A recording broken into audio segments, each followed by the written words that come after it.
The night my master died, the moon hid behind a veil of smoke. His laughter still echoed from the grand hall, drunk on wine, blind to the poison slipping through his veins. I poured it myself, steady as stone, while the mistress smiled across the table. By dawn, he was cold. By spring, I wore his coat. They said the devil claimed him. But I know better. The devil was already serving at his table. They say a man is born free. I was not. My first breath came on a winter morning in 1821, on the red soil of Willow Creek Plantation, Georgia. My mother was a field slave. Her name was Ruth, and she died the night I was born. I never saw her face, but I was told she sang hymns until her last breath. God will find you, she'd said. But God never came to Willow Creek. Only the overseer did. The plantation stretched for miles, white fences, black backs, and the sound of chains brushing dirt like rain. The master, Henry Caldwell, was a man of great wealth and greater cruelty. His house stood on a hill, tall as his arrogance. He owned land, slaves, and sins enough to fill the Bible twice. He treated us not as people, but as shadows that worked when he snapped his fingers. I was different, not stronger, not braver, just quiet. I watched, I listened. He liked that. When I turned 12, he pulled me from the fields and brought me inside the mansion. I became a house slave, polishing boots, serving wine, scrubbing floors so clean he could see his reflection in them. His wife, Mistress Caroline, was beautiful like frost, cold, fragile, deadly. Her eyes told stories her lips never dared. I learned early that in that house, silence was survival. Every Christmas, they held a feast. Candles, laughter, roast pig, and music played by trembling hands. We served, smiled, and starved in the shadows. The overseer, Mr. Crane, often reminded us what disobedience looked like. A whip for memory, he'd say, and lash our backs until blood mixed with candlelight. But I remembered everything, every insult, every drop of blood, every look the mistress gave when the master's hand struck her face. There was a darkness in her too, one that looked a lot like mine. By 20, I could read, write, and calculate numbers faster than the merchant's clerk, secret lessons stolen from overheard words and forgotten ledgers. The master called me Josiah the Clever, a name that dripped with mockery, but I wore it proudly. He trusted me with his letters, his accounts, his wine. And that was his mistake, because trust is the first chain a fool places on himself. And while he laughed, I learned. While he feasted, I planned. While he whipped others, I waited. They thought the boy who served their plates would die in silence. But the Lord gives patience to the vengeful, and I had more patience than any man alive. What none of them knew was that the soil of Willow Creek had already decided its harvest, and the fruit that year would be death. The older I grew, the more I understood that every smile in that house was a lie carved in gold. The master, Henry Caldwell, loved his wealth more than his own blood. He'd count his money every night, his fingers trembling from greed, whispering, "A man is what he owns." But I knew a man could own the world and still be rotten to the bone. He had a cruel habit. Every Sunday morning after church, he'd ride through the fields to remind the slaves what sin looked like. His words were scripture twisted in hate. He'd say, "Obedience is salvation." Then he'd watch the overseer's whip carve obedience into flesh. I remember one such morning. The overseer dragged an old man named Thomas before him. His only crime was slowing down from hunger. The master didn't look angry. He looked amused. He nodded once, and the whip came down like thunder. The screams echoed through the trees. But what haunted me wasn't the sound. It was the master's laughter. That day, something inside me broke, something that had waited too long to die. At night, I'd sit outside the mansion, listening to the cicadas sing over the graves of those who'd been buried without names. The wind carried whispers from the cane fields. One day, Josiah, one day. Maybe it was madness. Maybe it was hope. Mistress Caroline began to notice my silence. She'd ask questions, careful ones, hidden beneath her breath. "Do you ever wonder, Josiah, what life might be if things were different?" Her voice trembled like a secret too heavy to carry. "Sometimes, When the master was away, she'd have me read to her poetry, the holy book, letters from distant cities she'd never see. I could feel her envy in every sigh. We were both prisoners, hers gilded, mine rusted. Then came the winter of 1845, the year the plantation fell into debt. The master grew bitter, drank more, and took his anger out on anyone who breathed wrong. He struck the mistress one night at dinner. I saw her eyes flick toward me, not in fear, but in something else, recognition. In that one glance, she knew the hatred in me, and I knew she shared it. From that night, something unspoken bound us, a silence sharper than any blade. He trusted me still. He had no reason not to. I poured his wine, counted his money, listened to his secrets. Each glass I handed him was a promise waiting to be fulfilled. The slaves whispered that the devil lived in the big house. But I knew the truth. The devil was dying. He just didn't know it yet. It began with a whisper, not of love, but of understanding, the kind that only those who've bled in silence can share. Mistress Caroline found me one night by the servants' corridor. Her face was hidden beneath candlelight, pale as the wax melting down her fingers. She didn't speak at first. She just looked at me the way a drowning soul looks at water. Then she said softly, "He's killing us both, Josiah." Those words bound us tighter than any chain. From that night on, the house changed. I saw her not as the master's wife, but as something else, a mirror of my own captivity. She had bruises she covered with pearls, tears she buried in perfume. And each time the master hit her, the fire inside me grew hotter. It was during the Christmas feast that the idea first took root. The master was drunk, boasting of how much his slaves were worth. Even Josiah, he laughed, could fetch a fine price for a clever tongue. The guests roared, wine spilled, and Caroline's smile froze like a blade. When our eyes met, I saw the plan take shape, unspoken, yet alive. She began slipping me access to the master's private cellar. "He trusts you," she said, "and that's what will ruin him." I found bottles of imported French wine, his favorite, aged and dark. I knew every drop that touched his lips came from my hands. It would stay that way until the end. Weeks passed. I watched his health decline, not yet from poison, but from paranoia. His debts deepened, his temper rotted. The overseer left the fields bloodied, and the slaves whispered of ghosts haunting the big house. I became those whispers. Every night, I studied his habits, when he drank, how much, which cup he favored. Caroline and I barely spoke. We didn't need to. The air between us was heavy with purpose. Then came the stormy night before New Year's Eve. Rain struck the windows like bones rattling in a coffin. Caroline came to the kitchen with a small vial, colorless, cold, deadly.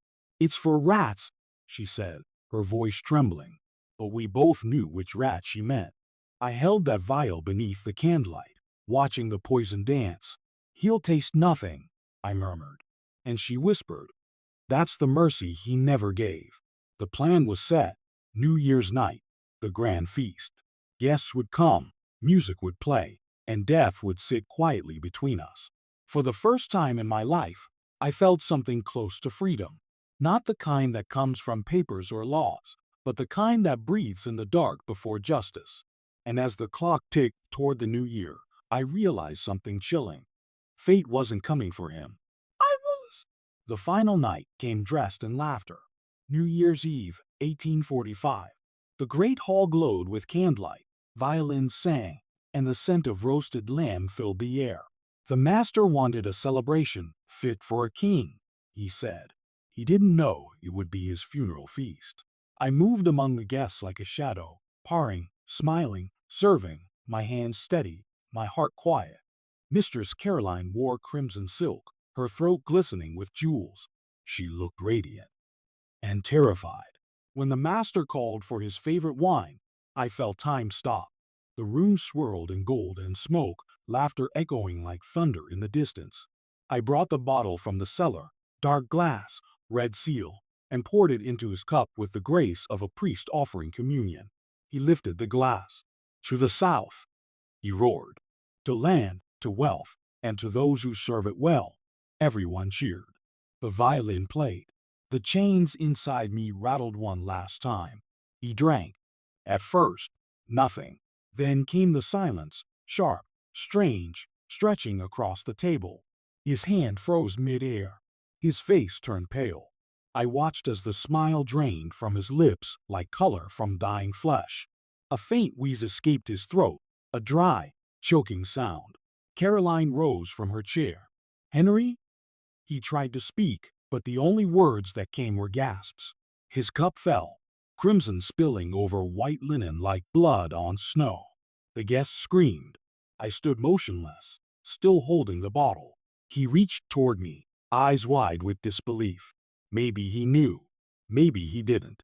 Either way, I leaned close enough for him to hear me whisper, "Obedience is salvation. Remember?" He collapsed. His head struck the table with a dull, final sound.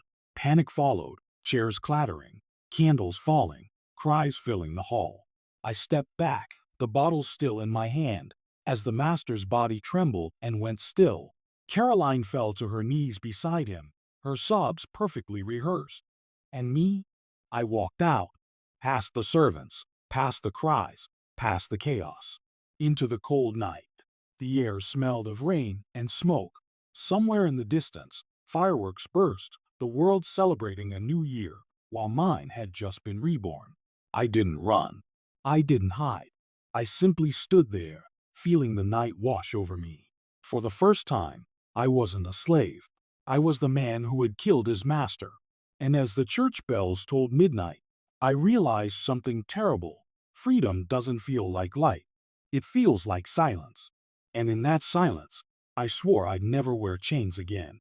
But I was wrong, because the chains of memory never rust. The morning after his death, the world felt quiet.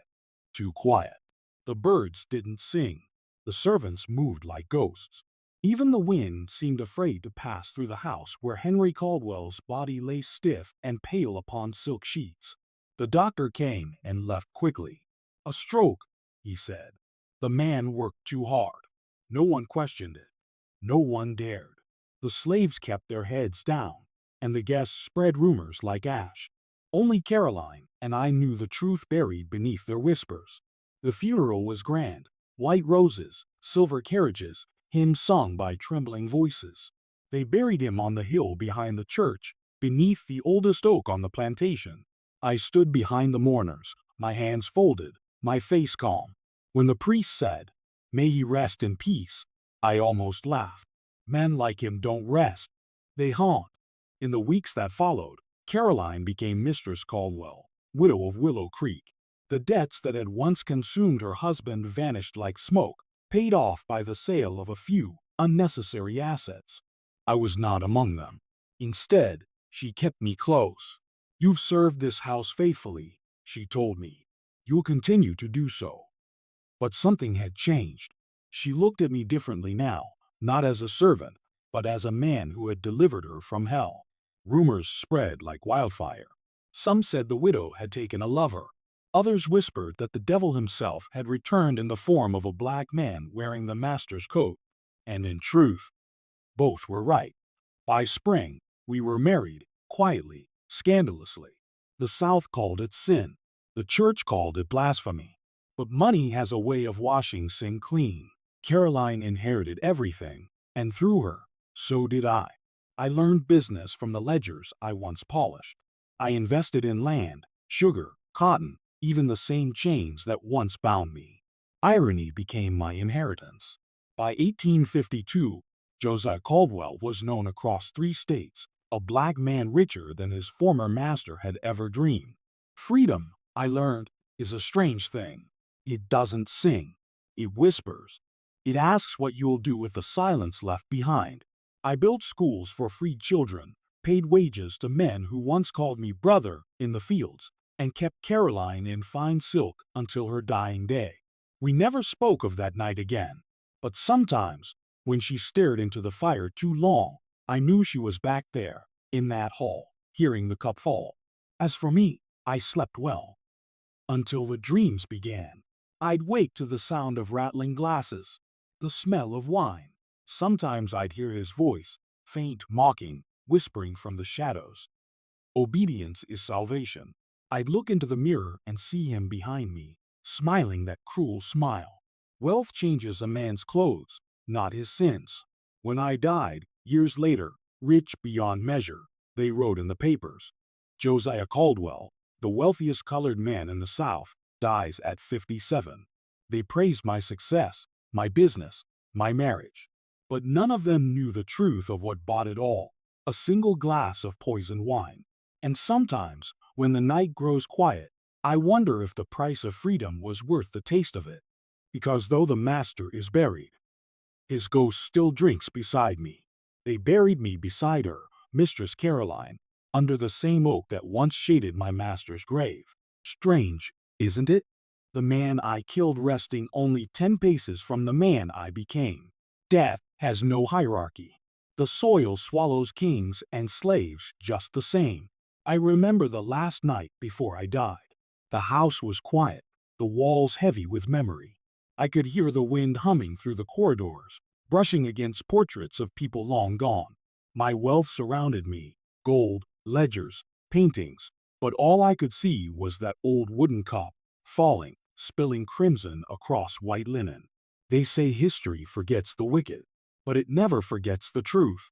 And the truth is this: I was both the victim and the villain. I freed myself through sin, and sin rewarded me with chains of its own making, invisible, unbreakable, eternal. Sometimes, in the stillness of the night, I see them again. The faces: Thomas, the old man from the field; my mother, Ruth, whose hymn still echoes through my dreams; the overseer, Crane, his whip raised high; and the master, Henry Caldwell, smiling across the darkness, his eyes burning like coals. He never speaks. He doesn't have to. His silence says enough. You became me, it whispers. You wore my house, my woman, my wealth. You carried my name. And he's right. In killing him, I didn't destroy the master. I became one. A different face. The same hunger. The world called me Josiah the Wealthy. They didn't know the truth: that every coin I touched carried the weight of the man I poisoned, that every mirror showed his reflection behind mine.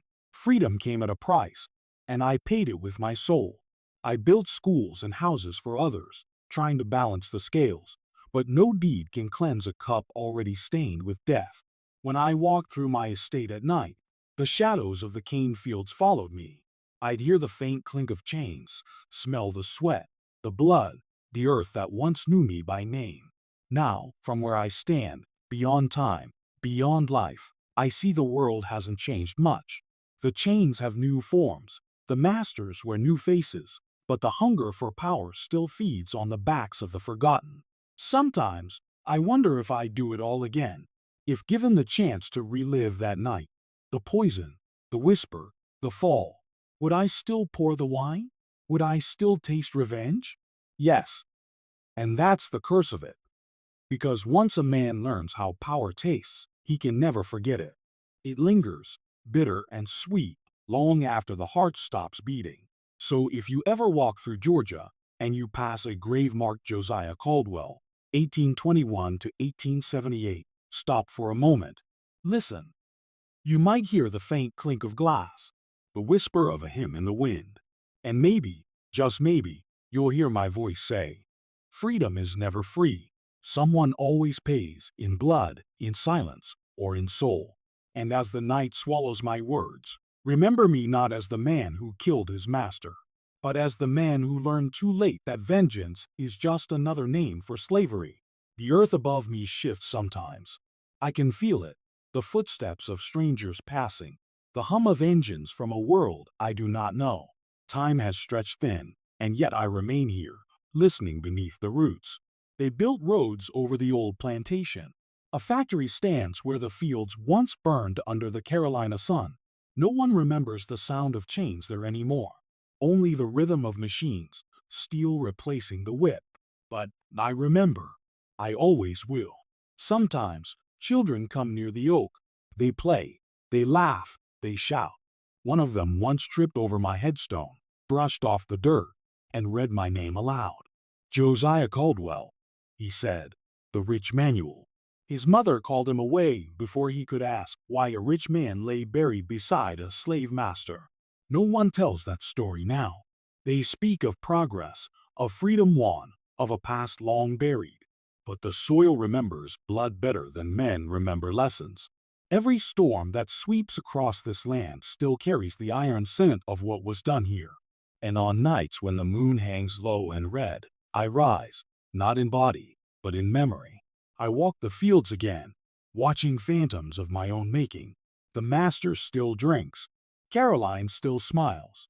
The poison still swirls like smoke in a glass that never empties.